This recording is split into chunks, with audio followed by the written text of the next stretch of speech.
So, you want to have your very first real conversation in Egyptian Arabic? Well, you've come to the right place. And I'm serious. In just the next few minutes, you're going to be able to greet someone, ask how they are, and introduce yourself. Ready? Let's jump right in. Just picture it. You're walking through the incredible, bustling streets of Cairo. You want to connect with someone, but how do you start? How do you break the ice? How do you say that first, simple hello? That is exactly what we are going to master, together, step by step. All right, so here's our game plan. We're going to build this conversation piece by piece. First up, that all-important hello. Then we'll learn the most essential question you can ask and how to answer it.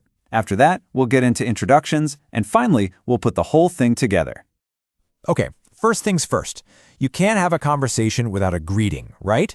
This one word is your key, your universal starting point for any friendly chat you'll have in Egypt. And that word is ahlan. Listen closely. Ahlan. A little more naturally now. Ahlan. It's so warm and welcoming, and the best part is you can use it with absolutely anyone, anytime. This is your go-to.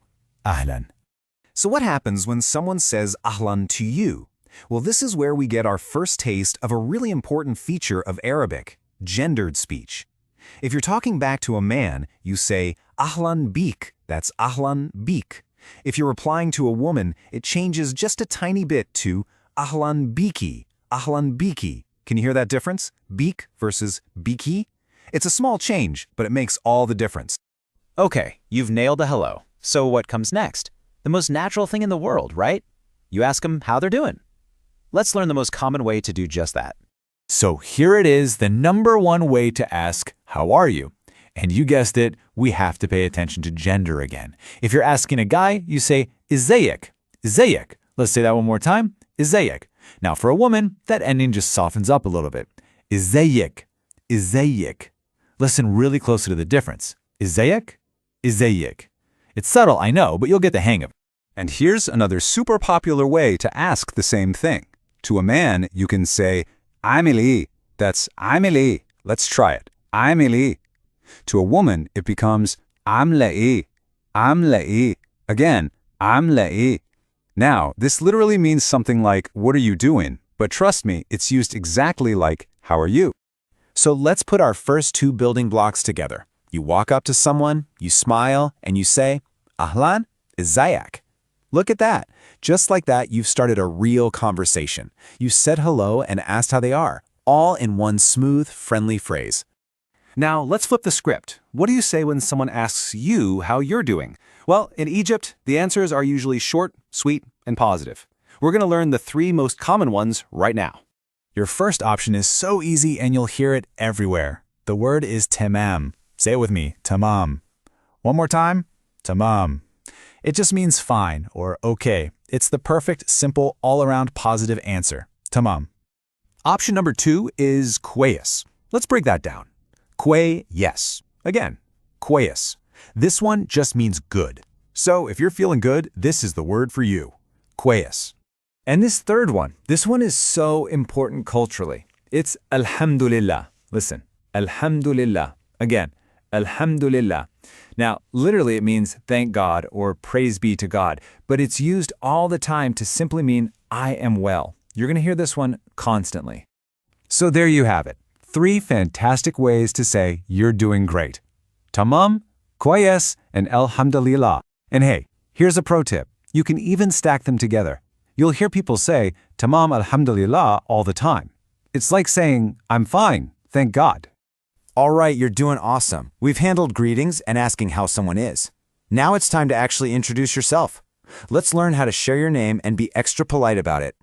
This phrase is about to become your best friend. To say your name, you just start with ana ismi, which is my name is, and then you just pop your name on the end. So, for example, ana ismi Ahmed. Why don't you try it right now with your own name? Go on. Ana ismi.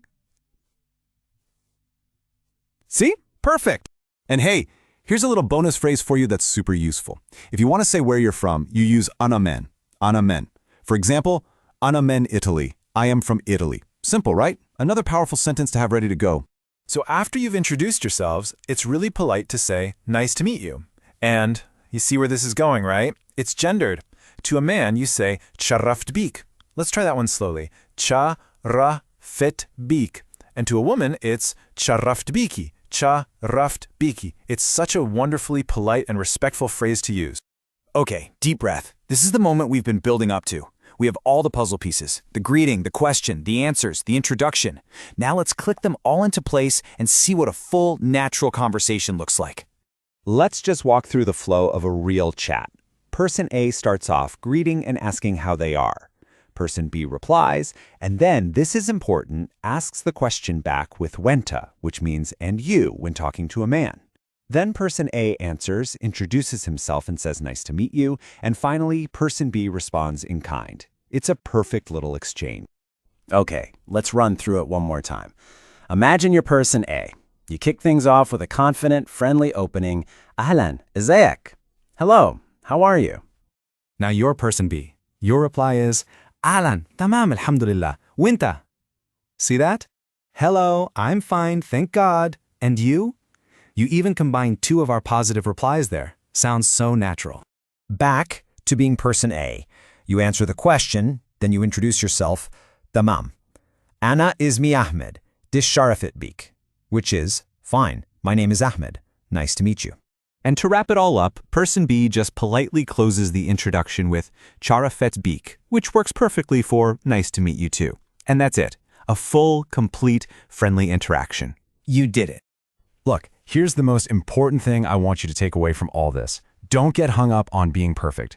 You now have all the essential tools you need for a real, warm, friendly conversation.